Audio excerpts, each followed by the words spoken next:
못할 하나님의 사람 6번째 시간으로 사라의 믿음, 돌이킴에 대해서 함께 말씀의 은혜를 나누고자 합니다. 아버지는 정신병자였고 어머니는 유명한 바람둥이였던 그런 부모 밑에서 자란 한 사람이 있었습니다.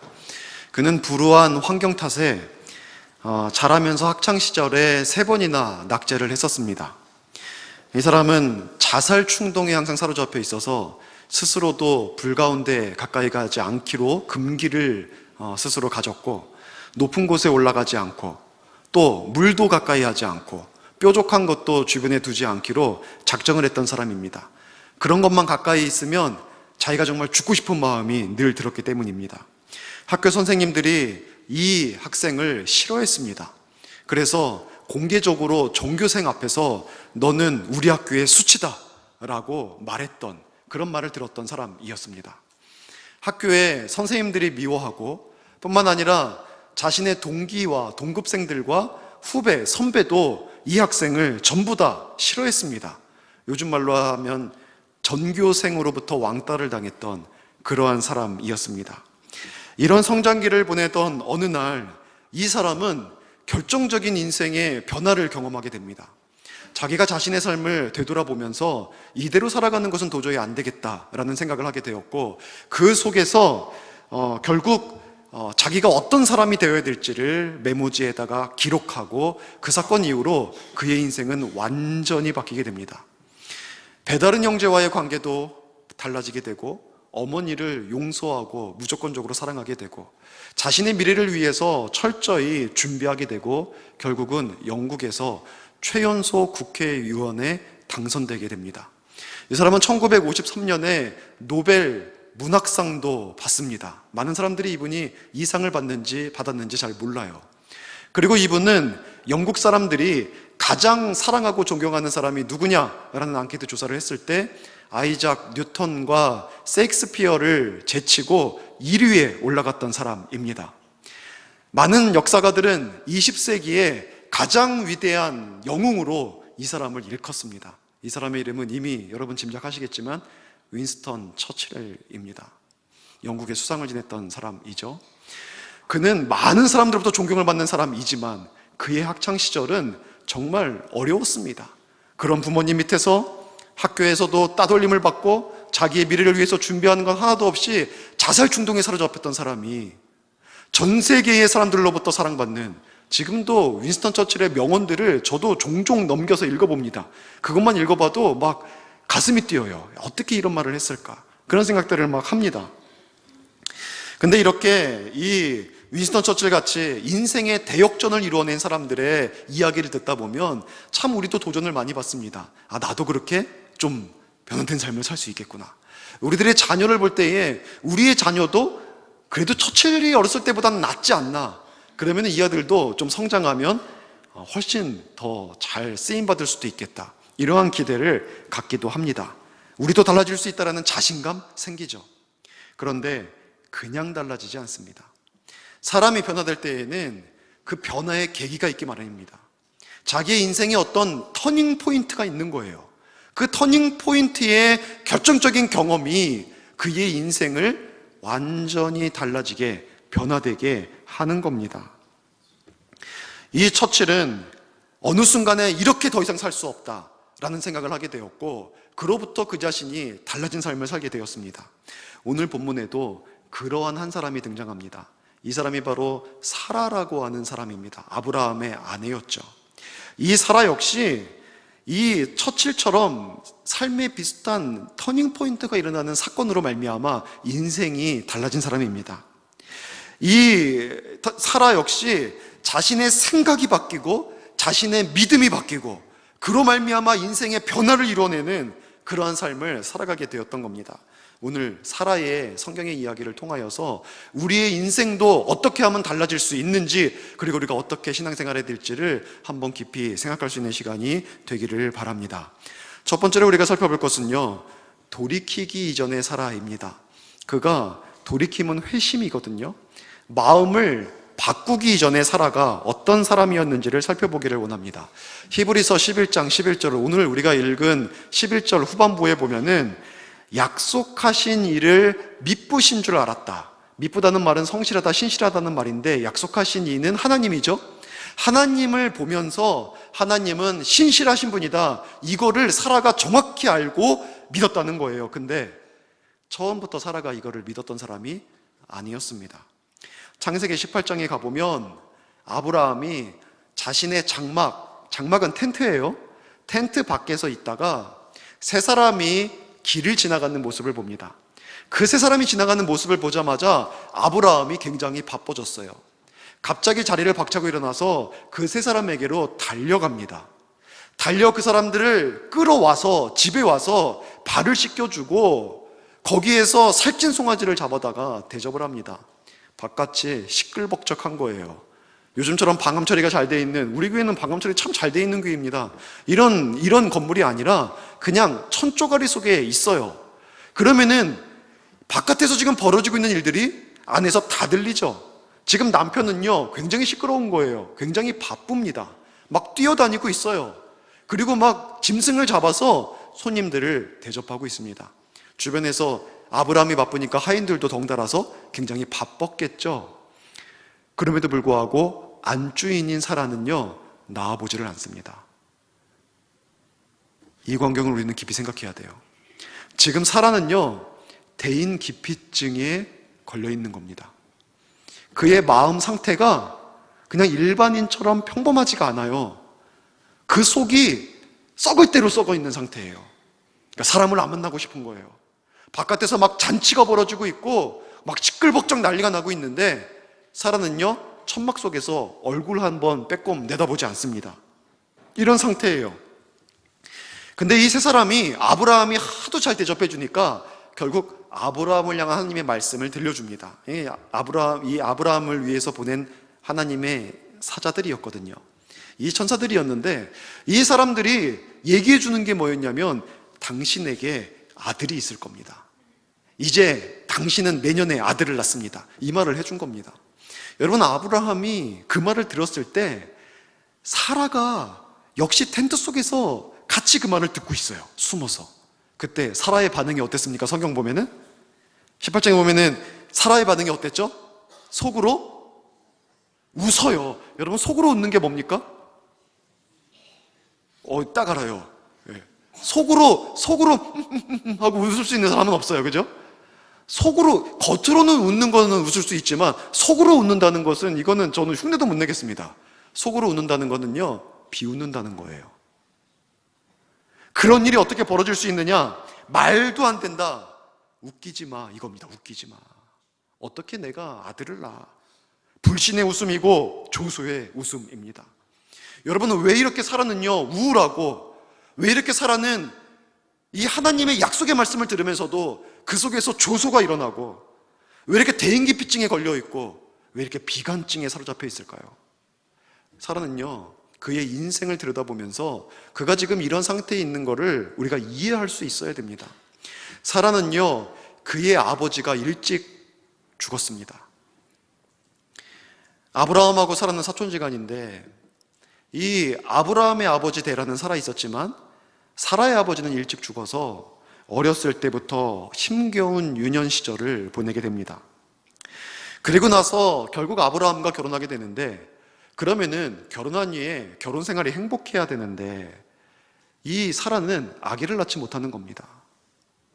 오늘날에도 아기를 낳지 못하면 참 많이 가정들이 어렵죠. 힘듭니다. 근데 이 당시에는요 자녀가 없으면, 자녀를 낳지 못하면 여자가 명예가 없는 겁니다.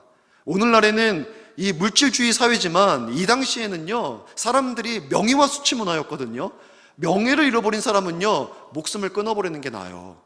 수치스러운 삶을 살아갈 바에야 죽는 게 낫단 말이에요. 그 정도로 명예를 중시 여겼는데 오늘날에는 물질 때문에 목숨을 잃죠. 근데 그 당시엔 명예예요. 근데 이 여성으로서 아이를 낳지 못하는 거는요 여자에게 있어서는 너무나 수치스러운 일이었어요. 이 당시에는. 지금도 그렇다고 저는 얘기하는 게 아닙니다. 근데 그런 상황 속에서 그가 불임이었어요. 얼마나 힘들었겠습니까? 그래서 그는 아브라함에게 자기의 하녀를 줍니다. 하가를 주죠. 아마 내심 속으로 아브라함이 불임 아닌가? 이 생각 있지 않았을까요? 그래서 하갈을 줬는데 하갈을 주자마자 하갈의 아들을 낳아버려요. 이스마엘을 딱 낳아버립니다. 그러면서 끝나는 것이 아니라 하갈이 아들을 낳자마자 자기의 주인인 사라를 비웃고 조롱하고 이 사라를 깔보고 대항하기 시작합니다. 그러니 그 속이 온전할 리가 없죠. 그 사람, 이 사라 속이 얼마나 힘들었겠습니까? 그리고 이제 나이가 90이 되었습니다. 이제는 임신도 할 수 없는 상태예요. 이제는 경수가 다 끊어졌습니다. 그래서 불가능하죠. 거기다가 아브라함도 100세예요. 100세면은 남자도 힘을 쓸 수가 없습니다. 그저께 저희 할아버지가 백수연이었습니다.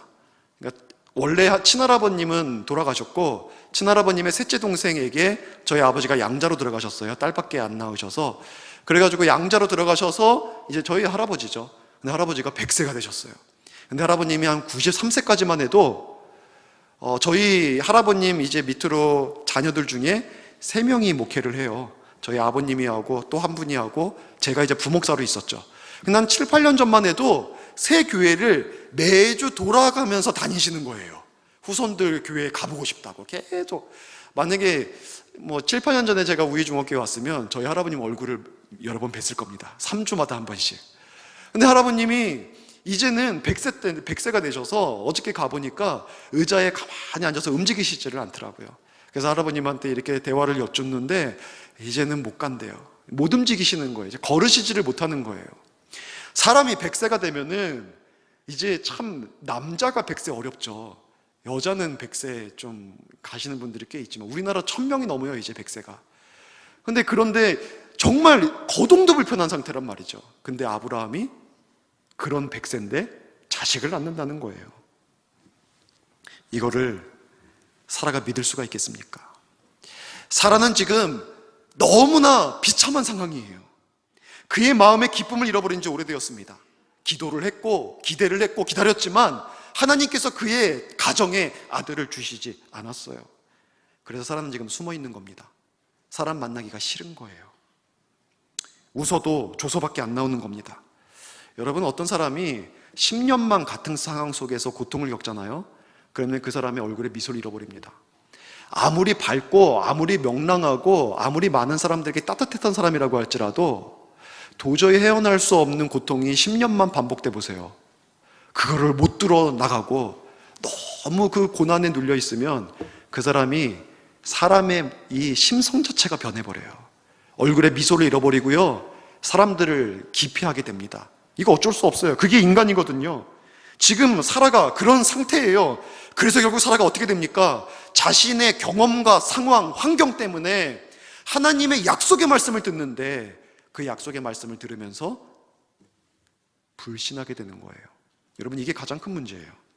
우리들에게 있어서 가장 큰 문제가 뭐냐면 과거로부터 현재까지 우리가 경험한 그 상황이나 상태, 어떤 그 문제들이 아니라 진짜 문제는 우리와의 경험과 상황 때문에 우리들의 이성이 하나님의 약속의 말씀을 부정해버리는 것, 하나님의 약속의 말씀에 반기를 드는 것, 이게 가장 큰 문제입니다. 우리가 조금만 부정적인 일들을 많이 경험하게 되면 우리들이 이성적으로 어떤 일들에 대해서 합리를 막 따지면서 하나님을 믿음의 눈으로 보지 못하면 하나님의 약속하시는 것들에 대해서, 말씀에 대해서 우리 이성이 거기에 반기를 들어버려요. 그거는 말도 안 돼. 그런 일이 어떻게 벌어져? 이런 생각들을 하게 되는 겁니다. 여러분 어떻습니까? 여러분의 이성은, 여러분의 생각은 어떻습니까? 하나님의 말씀을 들을 때 그 말씀을 들으면서 이 말씀은 이루어질 수 있어, 이 말씀을 이해할 수 있고 수용하게 되고 이 말씀에 대해서 확신하게 됩니까? 아니면 하나님의 말씀을 들음에도 불구하고 계산하게 되고 거기에 대해서 판단하게 되고 이것이 맞나 틀리나 생각하게 되고 이것이 이루어질 수 있나 없나 그것을 판단하게 됩니까? 사라는요, 불신했어요. 그의 이성이, 그의 생각이 자신의 속에서 약속하는 하나님의 말씀을 들으면서도 그 말씀에 대해서 웃기고 있네, 말도 안 돼, 불가능하잖아, 여러분, 이런 생각을 하게 했다는 겁니다. 당연히 이런 상태에서는요, 하나님의 은혜는 나타나지 않습니다. 우리가 머릿속으로 하나님을 부정해버리고 하나님이 하시는 말씀에 대해서 인정하지 않는데 어떻게 하나님의 역사가 그 불신하는 사람의 삶 속에 나타나겠습니까? 여러분, 이성의 작용을 잘해야 돼요. 말씀을 들을 때 그 말씀을 어떻게 수용하고 어떻게 이해하고 어떻게 받아들이고 어떻게 확신을 갖는지, 여러분, 이것이 하나님의 은혜를 실제 내 것이 되게 하느냐 아니면 나와 상관없는 먼 이야기가 되게 하느냐를 결정하는 중요한 요인입니다. 이성적인 작용. 여러분, 어떻게 주님의 말씀을 대하십니까? 여러분, 우리의 이성은, 이성적으로 우리가 반응하는 것은 무엇에 따릅니까? 제가 늘 강조하는 것 중에 하나인데, 우리의 생각은요, 우리의 믿음을 따릅니다. 믿음대로 생각해요. 하나님이 없다고 믿는 사람은 없다는 전제 속에서 판단하게 되어 있고요, 하나님이 있다고 믿는 사람은 그 믿음의 전제 속에서 나의 당면한 삶의 과제들을 판단하고 생각하게 되어 있습니다. 그러니까 우리는 믿음의 근거에서 판단을 하게 되어 있는데, 이 믿음이라는 것이요, 사실 들여다보면 이 믿음이라는 것은 외부로부터 들어온 정보, 내가 경험한 것 속에서 옳다 그르다를 신념화시켜 나가면서 믿음으로 결정하게 되어 있는 거예요. 그래서 달라스 윌라드는요, 신념이 어떻게 형성되는가를 얘기할 때에 처음에 정보가 들어온다. 근데 정보가 들어오면 많은 정보들 속에서 우리가 판단을 한다는 거예요. 이건 옳고 이건 그르고, 이 판단을 하다가 결국 그 중에서 무엇인가를 선택해서 이거를 내 신념으로 굳혀나가게 된다는 거예요. 그러니까 믿음이라는 것도요, 무슨 말을 하고 싶은 거냐면, 믿음이라는 것은요, 자신의 경험을 통해서 형성되게 되어 있고요, 자신이 접한 정보를 통해서 형성되게 되어 있는 거예요. 그거를 통하여서 믿음을 굳혀가게 되어 있습니다. 그러니까 사라는 이 반응을 보이는 게 당연해요. 왜요? 90년 동안 그는 하나님이 아들 주신다고 했는데 안 되는 거 그는 봐왔어요. 그러다가 이제는 가임할 수 있는 몸 상태도 아니에요. 그런 상황 속에서 자신의 지식이나 경험으로 미루어 봤을 때 하나님이 주시는 지금 말씀은 말도 안 돼요. 90년의 경험이 현재의 그의 믿음의 상태를, 판단을 결정해버리게 되었다는 겁니다. 여러분, 사실 우리 대부분의 우리 성도들, 또 저를 비롯해서 우리 성도들의 모습이, 우리가 살아 이런 모습을 보면서 정말 안타깝다, 왜 못 믿지? 이렇게 판단하면서 들을 수 있지만, 실제 여러분의 이성적인 자격, 생각을 한번 들여다보십시오. 우리도 역시 하나님의 말씀을 분별해서 듣습니다. 하나님께 주시는 약속을 그대로 다 믿지 못하고, 하나님께서 약속을 주실 때에 어느 부분, 일정 부분 떼어서 듣고 일정 부분을 이렇게 분별해서 듣는 이러한 모습들을 우리가 보이게 됩니다. 여러분, 이런 모습은요, 어떻게 보면은 굉장히 자연스러운 모습이기도 합니다. 당연한 모습이기도 해요. 왜냐하면 우리가 이제까지 정보가 그러면, 내가 이제까지 믿어온 게 그러면 그거를 한순간에 바꾼다는 것은 정말 어렵죠. 병든 사람이 갑자기 나음을 입는다?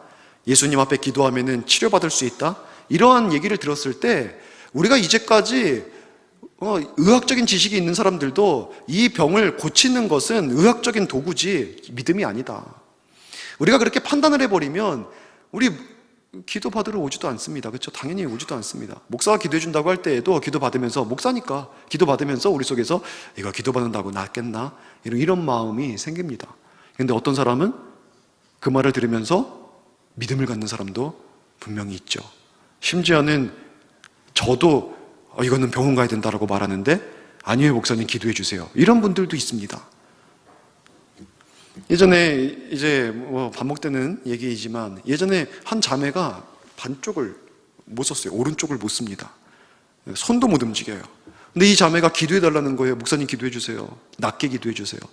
저는 이제 깜짝 놀랐죠. 왜냐하면 저는 신유연사가 없거든요. 나 못한다, 나 신유연사 없다, 병원 가서 고칠 일이지 나한테 기도해 달라고 하지 마라.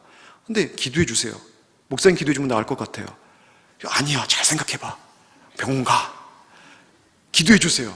그래서 기도할 때 단서를 들었습니다. 그래, 내가 기도해 줄게. 나는 은사는 없지만 하나님이 너 믿음 보고 고쳐주실 수는 있을 것 같다. 혹시 너가 고침을 받는다면 나 때문이 아니라 너 때문이다. 그러니까 책임을 다 넘겼어요. 혹시 고침을 안 받아도 나 때문이 아니라 너 때문이다. 치사하죠? 그렇게 해서 이제 책임을 넘겼는데, 기도를 하는데 갑자기 이 자매가 목사님 기도하는 날을 깨우며 막 부르면서 목사님 손가락이 움직여요. 그때부터 그냥 저도 몸에 소름이 돋죠. 사람들 불러다가 주무르면서 막 기도했는데, 나왔어요. 이 친구가 의사가 되겠다고, 화학인가 전공하던 자매였는데 의사가 되겠다고 의학 공부로 전향을 해버렸어요. 여러분, 이런 일들이 벌어지는 거예요. 근데 우리가 경험하지 않고 보지 못하고 합리적으로 이성적으로 따지다 보면은 하나님께서 우리들에게 무엇인가 말씀해 주실 때 안 믿게 돼요. 근데 이게 자연스러워요. 이게 당연한 겁니다. 예전에 한 교회에서 청년들을 이제 담당할 때가 있었는데, 그 청년들이 한 20여 명으로 구성되어 있는 청년부였고, 처음에 교회를 개척했을 때부터 유년부부터 시작해서 청년이 된 이 청년들이었어요. 이 공동체의 특징은 뭐냐면 교제, 친교 중심이에요. 그러니까 친교도 주 안에서 친교가 아니라 그냥 사교 모임 같아요. 사교 모임. 그리고 외부에서 누군가가 새로 유입이 돼도 이 사람을 잘 수용을 못해요. 우리끼리 너무 좋은 거죠, 이 20명이. 이 친구들이 얼마나 모임이 좋은지, 임원들이 회장, 부회장, 총무, 서기 이런 애들 있잖아요. 이런 애들이 회의를 한 다음에 저녁에 술 마시러 갑니다. 너무 모임이 좋아요. 자기들끼리 너무 행복한 거예요. 깜짝 놀랐어요. 이자카야에서, 시장에 있는 이자카야 2층에 있는데 거기서 낯익은 얼굴들이 쭉 내려오는데, 저녁에 늦게 토요일 날 보니까는 얼굴이 붉어요. 근데 보니까는 청년부 임원들이에요. 깜짝 놀랐어요. 근데 이런 애들에게 말씀을 증거하는데, 얘네들이 말씀을 막 듣다가 임원들이 나중에 한 1년, 2년 정도 지나니까 2명이 교회를 안 나오는 거예요.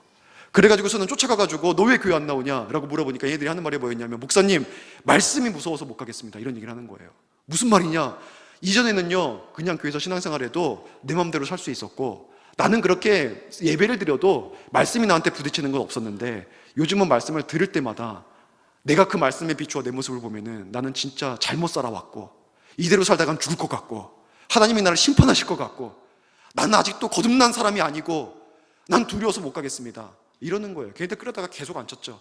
그랬더니 나중에 시간이 지나고 나니까 얘네들이 그렇게 고백을 합니다. 난 진짜 목사님, 말씀 없으면 난 이제 못 살아요. 이런 변화가 일어나요. 처음에는요, 하나님의 말씀을 말씀대로 들을 때 우리 속에서 거부 반응이 생깁니다.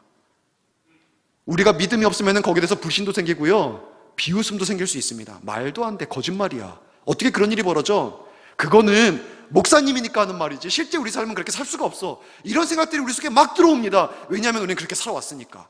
근데 자꾸만 그 말씀을 듣다 보면, 자꾸만 그 속에서 경험하다 보면 우리는 그것이 진실이고 그것이 우리 속에서 이루어진 하나님의 역사인 것을 믿게 되는 순간이 반드시 오는 겁니다. 과정이에요, 과정. 불신이 있는 과정. 때로 그것이 있다 할지라도 그것을 과정으로 알고 여러분이 그것을 잘 이겨내면 언젠가 여러분들 큰 믿음 소유하게 될 줄로 믿습니다. 여러분, 아더 핑크가 이런 말을 했어요. 나무에 불이 붙으면 화염이 일어나기 전에, 불이 붙으면 불이 붙기 전에 먼저 연기가 난다. 그런 연기가 나듯이 마음이 말씀을 의뢰하기 전에 일반적으로 의심하는 마음이 생기고 두려워하는 일이 생긴다. 이게 당연한 거다라고 얘기를 하는 거예요. 불을 붙여보세요. 처음에는 막 나무에 붙어있는 흙이나 여러 가지 불순물들이 타느라고 연기가, 매운 연기가 막 납니다. 수분이 빠지느라고 막 새까맣고 매운 연기가 막 나요. 근데 그 시기가 지나가면 어떻게 돼요? 아주 화력 좋은 불이 활활 타오르게 되죠. 근데 신앙이 이거 같다는 거예요. 말씀이 우리에게 붙으면 처음에는 우리 속에 있는 모든 거짓된, 잘못된 이성의 불순물들이 태워지는 거예요. 그러고 연기가 많이 나죠. 그것 때문에 우리는 씨름하죠. 아니라고 생각하죠. 근데 때가 되면은 그것들이 다 제거되면 어때요? 이제 우리 속에 성령의 불이, 진리의 불이 활활 타오르게 되는 겁니다. 믿음의 불이 타오르게 되는 거예요. 그러니까 그 과정 속에서 스스로를 용납하세요. 그 과정 속에서 서로를 비난하지 말고, 왜 집사님인데 저렇지? 하지 말고, 혹시 늦은 밤 갈지자로 걸어가는 집사님의 뒷모습을 본다고 할지라도 뒤로 나중에 그 집사님 제대로 못 걷더라, 왜 못 걸었을까? 막 이렇게 얘기하지 말고, 아이고 우리 집사님 말씀이 들어가서 변화될 날을 나는 얼마나 기대가 되는지, 저 집사님도 때 되면 장로님 되겠지. 그러면서 여러분 그 뒤에서 축복해주고 기도해주고. 여러분, 우리 장로님들은 다 처음부터 그랬겠습니까? 큰일 났습니다, 이렇게 말하면. 다 과정을 거치는 거예요. 과정을 다 저라고 뭐 처음부터 운전했겠습니까? 이렇게 말해야 나중에 다 그 과정을 거쳐서 연기 다 뽑아내고 나야 그때부터 정말 제대로 된 불길이 타오르는 겁니다. 그러니까 여러분, 우리 속에 있는 이성의 작용이 말씀을 말씀대로 못 믿어도 기다려 주십시오. 기다려 주십시오. 때가 되면 반드시 변화가 일어나서 우리 안에 진실로 하나님이 원하시는 그 불이 타오를 줄로 믿습니다. 두 번째로 돌이키는 사라에 대해서 살펴보고자 합니다. 사라는요, 소심했어요. 우울증에 사로잡혀 있었어요. 대인기피증에 사로잡혀 있었고, 그래서 약속의 말씀도 불신합니다. 그런데 하나님은 그런 사라를 내버려 두지 않아요. 왜요? 그냥 내버려 두면 아브라함을 통해서 주시는 약속의 자손이 안 나와요. 그러니까 하나님은 이 사라를 변화시켜야만 해요. 그래서 개입하셔요. 하나님이 사라의 삶 속에 직접 들어가십니다. 아브라함에게 묻습니다. 창세기 18장 13절에 왜 사라가 장막 안에서 웃냐? 왜 웃고 있냐? 라고 묻습니다. 그러니까 아브라함에게 이르시되 사라가 왜 웃느냐? 그리고 나서 14절에 보면은요, 이렇게 말합니다. 여호와께 능치 못할 일이 있느냐? 이런 질문을 던집니다. 여호와께 능치 못할 일이 있느냐? 여러분, 이 말씀이 사라의 인생의 터닝 포인트가 돼요.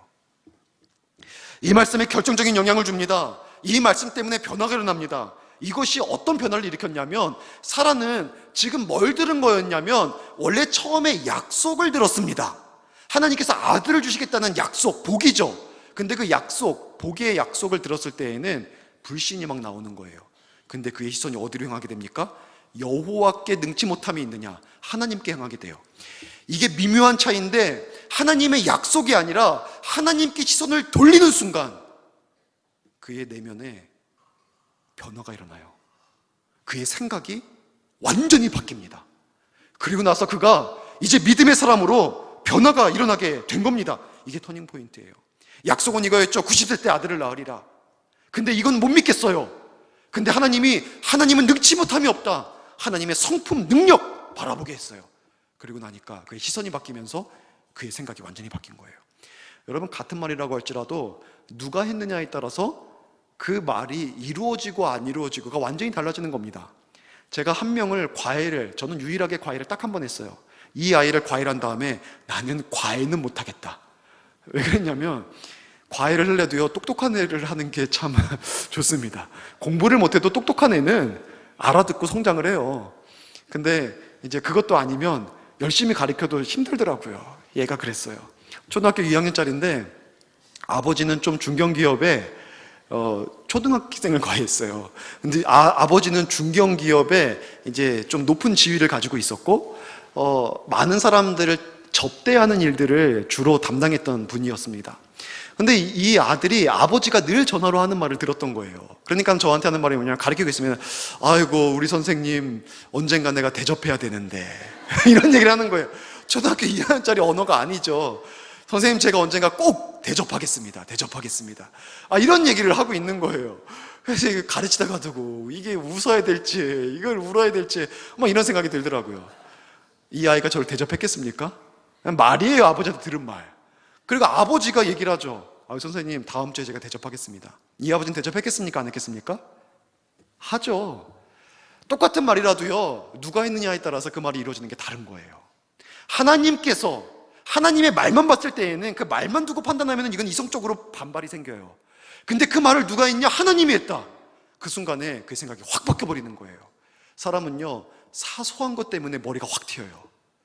관점이 조금만 돌아서도 없던 믿음이 갑자기 생기기도 합니다. 사라는요, 바로 이러한 내면의 변화가 일어난 거예요. 그 말을 누가 했냐? 하나님이 했다. 하나님에게는 능치 못함이 없다. 왜 그거 못 믿냐? 하는 순간 그가 머리가 확 튀어버린 거예요. 존 오웬이라고 하는 청교도가 이런 말을 했습니다. 하나님의 약속을 믿는 신앙의 기본적인 첫째 대상은 약속된 것들이 아니다. 우리가 믿어야 되는 첫째 대상은 약속된 것들이 아니라는 거예요.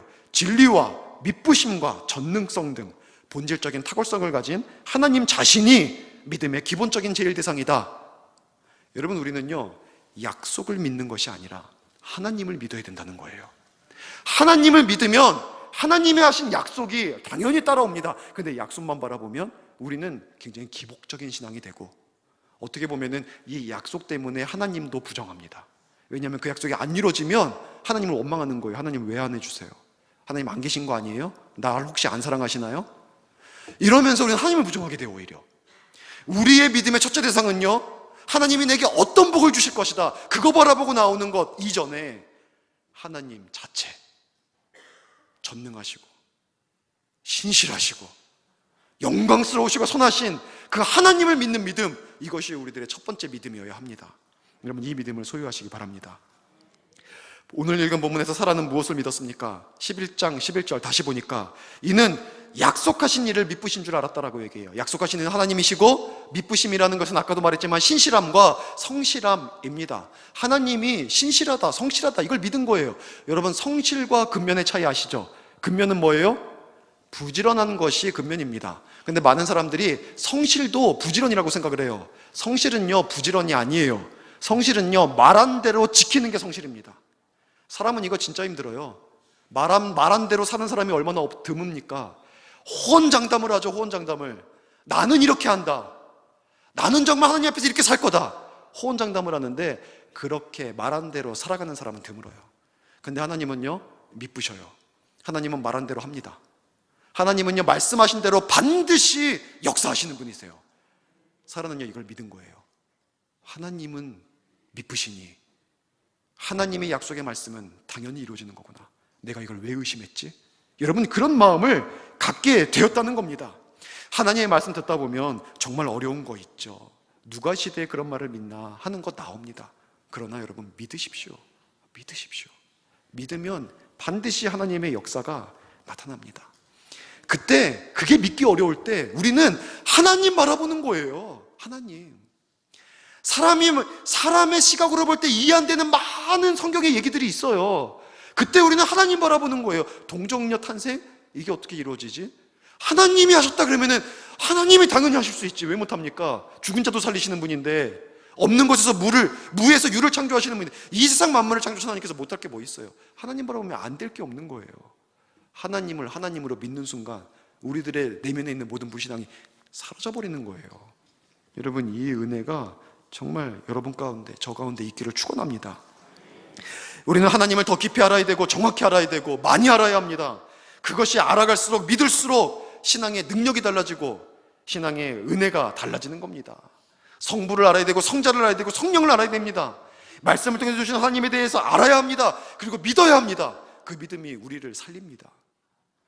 미어즈 여사, 이 미어즈 여사가 기독교 역사 속에서 가장 위대한 여성 중에 한 명이라고 많은 사람들이 일컫는 사람입니다. 헤리에타 미어즈. 이 사람이 어떤 사람이냐면 빌리 그레함 목사님 알죠?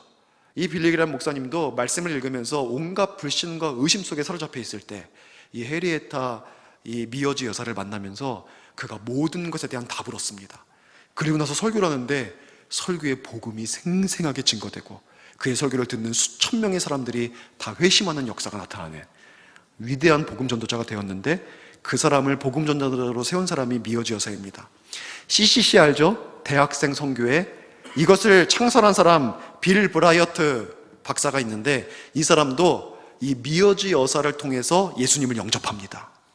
수많은 목회자들, 수백 명의 목회자들이 미어즈 여사 때문에 예수님을 영접하고 목회자가 되었고, 수만 명의 사람들이 주님 앞에 돌아오는 역사를 일으킨 사람입니다. 근데 이 여사가 죽을 때, 누구나 사람은 죽으니까 죽을 때가 되었는데, 한 기자가 질문을 던집니다. 우리 다시, 만약에 그럴 수 없지만 다시 살아날 수 있다면 우리 여사님은 무엇을 가장 하고 싶으십니까? 라고 물어봤어요. 그랬더니 그때 이 미어즈 여사가 이런 대답을 합니다. 저는 그저 하나님만을 더 믿을 겁니다. 하나님만을 더 믿겠습니다. 뭘 하고 싶은 게 없어요. 오직 그 마음에 진실로 원하는 것은 하나님을 더 온전히, 풍성히, 많이 믿는 것, 그것이 제가 유일하게 소망하는 것이라고 얘기를 했다는 겁니다. 여러분, 우리의 신앙에는 하나님에게로의 돌이킴이 있어야 합니다. 단단한 껍질을 깨고 하나님께 나아가는 회심이 있어야 해요. 불가능하다고 생각하는 모든 것들을 긍정적으로 바꿔주시는 주님 앞에 돌아가는 믿음의 전환점이 있어야 합니다. 회심은요, 의식적인 활동이에요. 우리가 예수를 믿고 내가 주님을 알고 앞으로 내가 신앙생활을 어떻게 해야 되겠다, 이 마음의 변화가 일어나서 주님 앞에 내 삶 전체를 돌이키는 회심의 역사, 이거는요, 사람들이 내 자신 속에 일어나는 의식적인 활동입니다. 여러분, 우리는 하나님께 돌이켜야 합니다.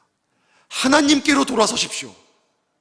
여러분은 사역을 제거하고 여러분의 직분을 제거하고 여러분이 가지고 있는 모든 고민과 생각을 다 제거하면 우리가 기독교인으로서 우리 속에 남는 뼈대는 하나님이어야 합니다. 하나님만 우리 속에 남아있어야 해요. 그 하나님께 여러분의 전 생각과 생애와 마음을 돌이키시기를 바랍니다.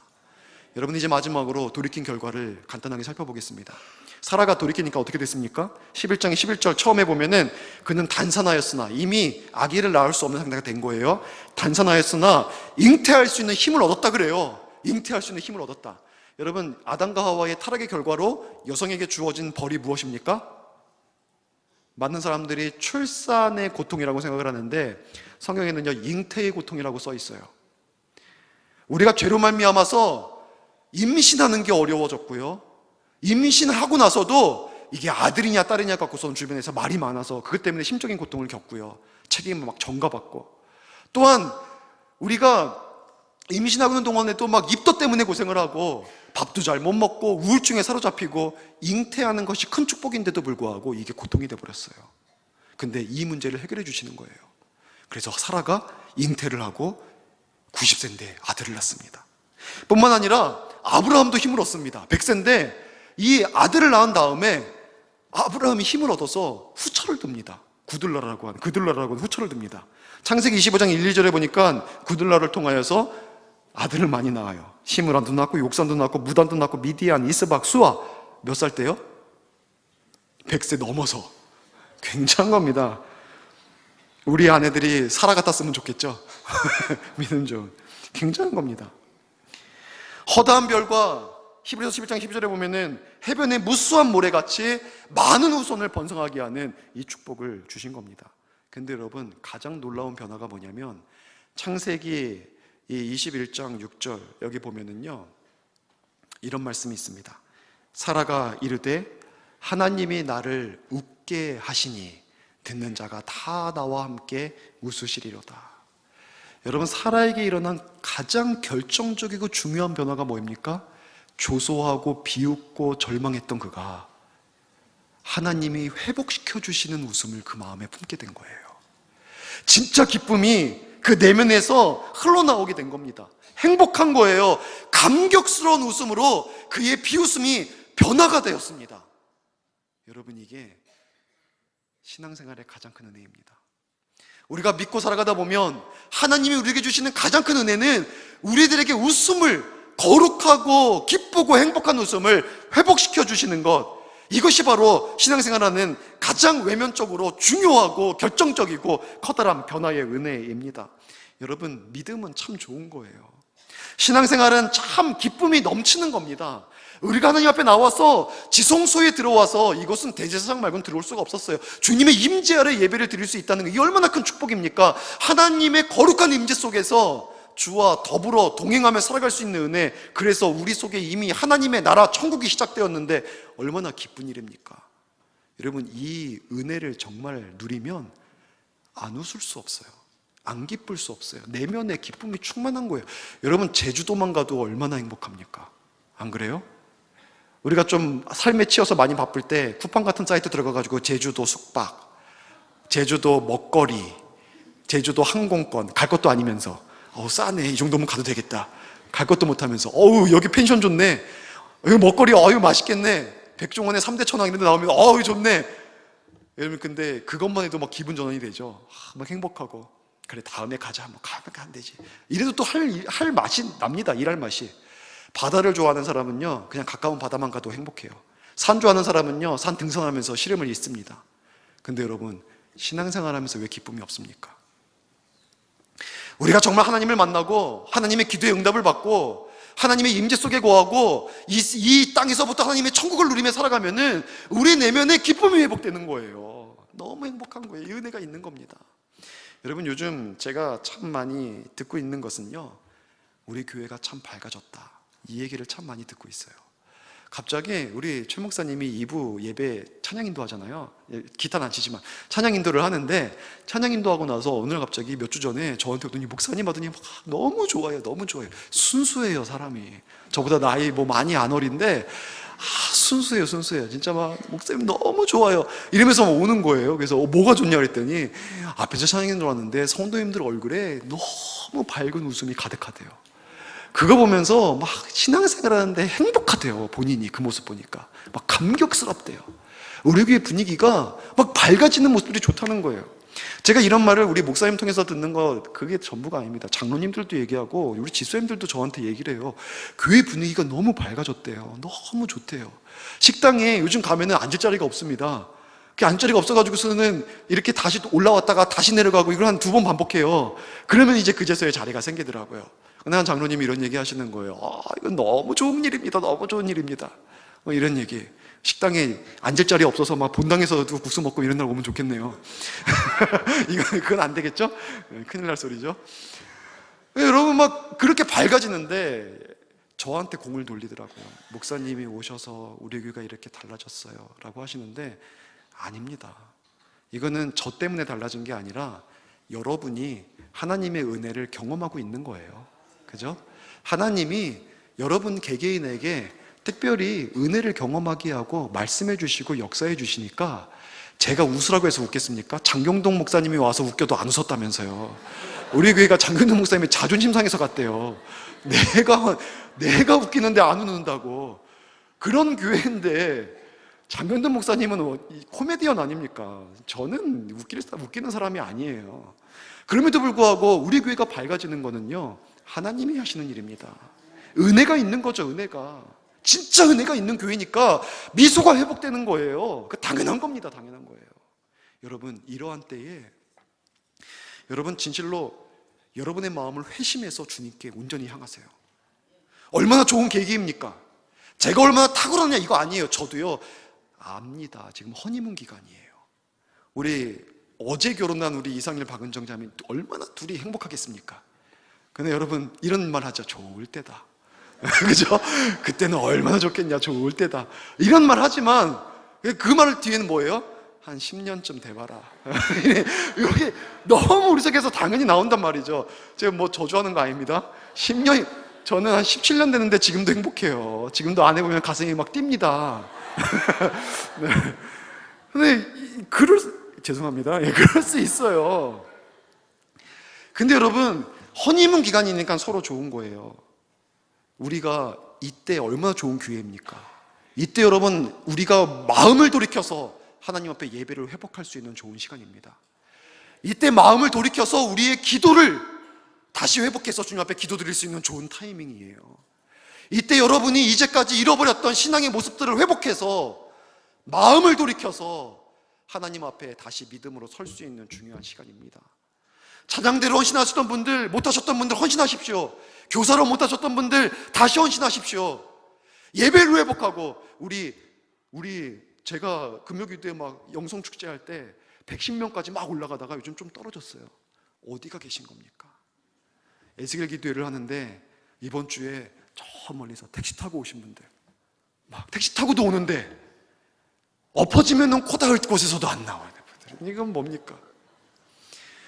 우리가 이 좋은 기회에 여러분의 마음을 하나님께 회심하면, 돌이키면 여러분의 얼굴에 미소가 회복될 겁니다. 이 은혜를 누릴 수 있기를 주의 이름으로 축원합니다. 이제 말씀을 마치겠습니다. 종교개혁자 마틴 루터가 이런 말을 했습니다. 만일 당신이 하나님을 신뢰한다면 어떻게라는 단어를 십자가에 못 박아버리는 법을 배워야 한다. 하나님을 믿으면 어떻게, 하나님 말씀하실 때 어떻게 그런 일이 벌어져, 어떻게 내가 그런 일을 해, 이거는 십자가에 못 박아버리는 겁니다. 하나님이 하라고 하시면 하고, 하나님이 주신다고 하면 믿고, 하나님 앞에 우리가 마음을 돌이켜서 온전히 주님을 향할 수 있다면 우리의 삶에 하나님의 놀라운 은혜가 시작될 겁니다. 이 은혜를 다 받아 누릴 수 있는 저 여러분 될 수 있기를 주의 이름으로 간절히 축원합니다. 우리가 함께 기도하겠습니다. 하나님 아버지, 사랑하는 우리 우이중앙교회의 성도님들 가운데 참으로 주님으로 말미암은 기쁨이 회복되게 하여 주시옵소서. 은혜가 회복되게 하여 주시옵소서. 세상 사람들은 이해하지 못할 그 샘솟는 기쁨이 날마다 새로워지게 하여 주시옵소서.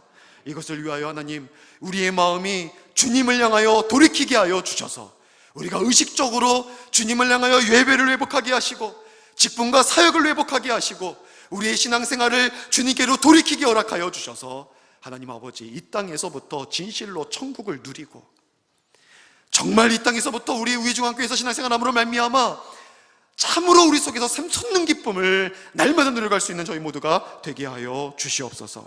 하나님 아버지, 오늘도 귀한 예물 믿음으로 주님 앞에 올려드렸습니다.